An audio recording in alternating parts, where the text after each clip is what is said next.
Serata folcloristica a Rosolina Mare, rinomata stazione turistica della provincia di Rovigo, che non perde occasione per ribadire l'attaccamento alla tradizione propria della gente polesana, simpaticamente espressa nella goliardica rievocazione della festa paesana ancora in grado di diventare attrazione. D'altronde l'idea del sano divertimento riferito al bisogno legittimo di momenti leggeri bene si identifica col clima familiare della sagra, dove ogni eccesso mondano è diluito nella semplicità dei cuori che la animano e per questo naturalmente con essi combina. All'emozionante spettacolo di rumorosi effetti speciali e alle artificiose manifestazioni psichedeliche, Rosolina preferisce esibire la cultura popolare, perché proprio svelando la sua radicata identità intende stimolare l'interesse del turista evoluto. Rosolina è una stazione turistica ormai da anni, è all'interno del Parco del Delta del Po, è un luogo, possiamo definirlo magico. Chi arriva qui io lo invito ad arrivare per prepararsi a scorrere il suo tempo al ritmo dell'acqua e poter ascoltare il silenzio, poter ammirare la Via Lattea,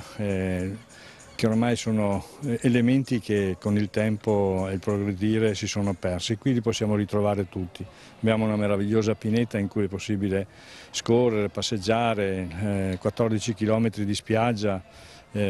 siamo alle porte del Parco del Delta del Po e quindi la possibilità poi di addentrarsi ad escursioni meravigliose dove il grande fiume incontra l'Adriatico.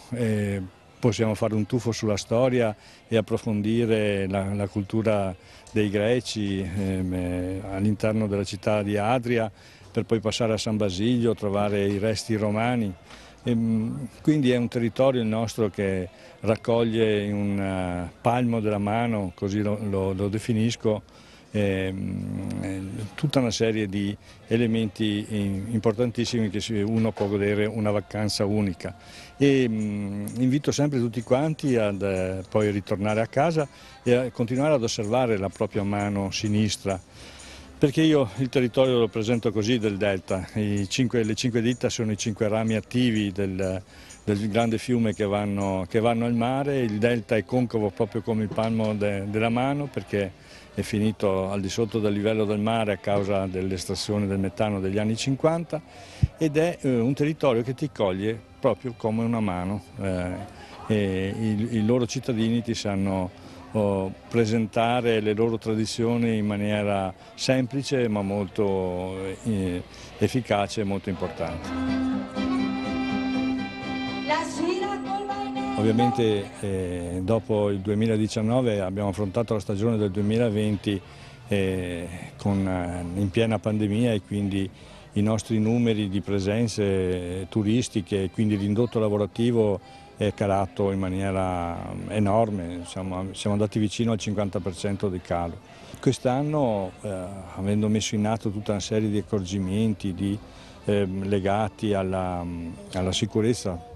presentando il fatto di avere un luogo che offre grandi spazi. Tenete conto che la norma nazionale ha stabilito che gli ombrelloni stassero a 4 metri distanti uno dall'altro, ma da noi era tradizione che fossero a 5 metri di distanza uno dall'altro. Quindi abbiamo sempre goduto del nostro litorale molto ampio. Questo ha fatto sì che la richiesta del turista sia stata accolta e quest'anno possiamo dire con soddisfazione che non abbiamo recuperato tutto, però rispetto al 2020 dove avevamo avuto questo calo del 47%, siamo riusciti a recuperarne un 36% circa. Questi dati provvisori che al momento abbiamo e quindi gli operatori sono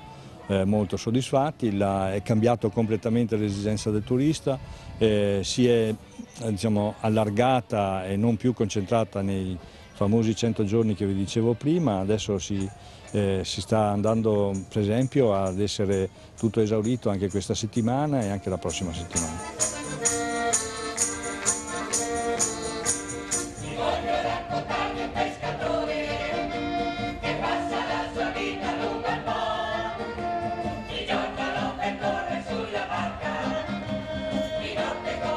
Durante il periodo della stagionalità importante, quindi i 3 mesi più balneari, che sono i 3 mesi i 100 giorni che noi li definiamo della stagione balneare, organizziamo per accogliere il turista in questa località, organizziamo degli eventi serali che servono da intrattenere. Il filone che noi abbiamo sempre prediletto è il fatto di andare verso la cultura, quindi la musica sì, ma la musica per esempio con uno scopo di approfondimento, vedi il Festival Nazionale di Voci per la Libertà, la musica come tradizione, gli incontri letterari, i momenti di approfondimento del territorio con le serate natura, per arrivare per esempio a questa sera in cui presentiamo la tradizione popolare nostra con il gruppo dei Bontemponi, che è un gruppo storico del Delta che presenta le cante e le ballate diciamo del metà del Novecento che arricchivano, più che arricchivano, alleviavano la fatica dei lavoratori sui campi.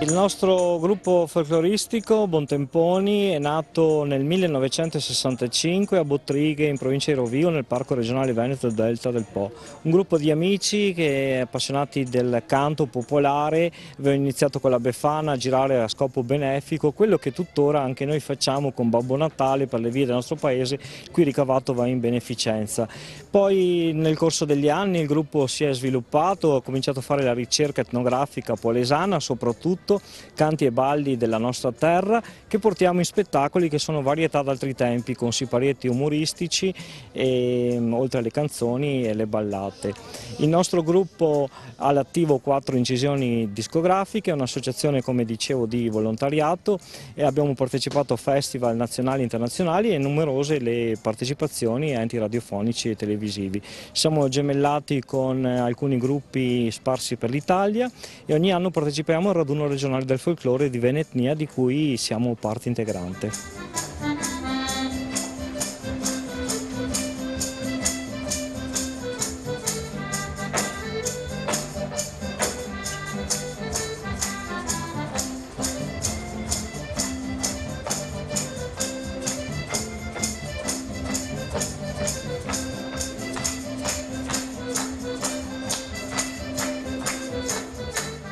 Il nostro spettacolo, dalla durata di circa 2 ore, completamente rinnovato tutti gli anni, oltre alle cante in dialetto, quasi tutte rigorosamente in dialetto, e alle ballate che si facevano nelle feste, nelle sagre, in campagna, durante le feste di nozze, sono poi contornate da battute, da scenette ironiche di vita contadina, bisticci tra marito e moglie, in praticamente 2 ore non stop, senza mai una pausa, perché tra un canto e un ballo, tra un canto e un canto, ci sono sempre battute, ci sono scherzi con il pubblico che coinvolgono e fanno trascorrere 2 ore di divertimento sano e genuino, come ai tempi del Filò.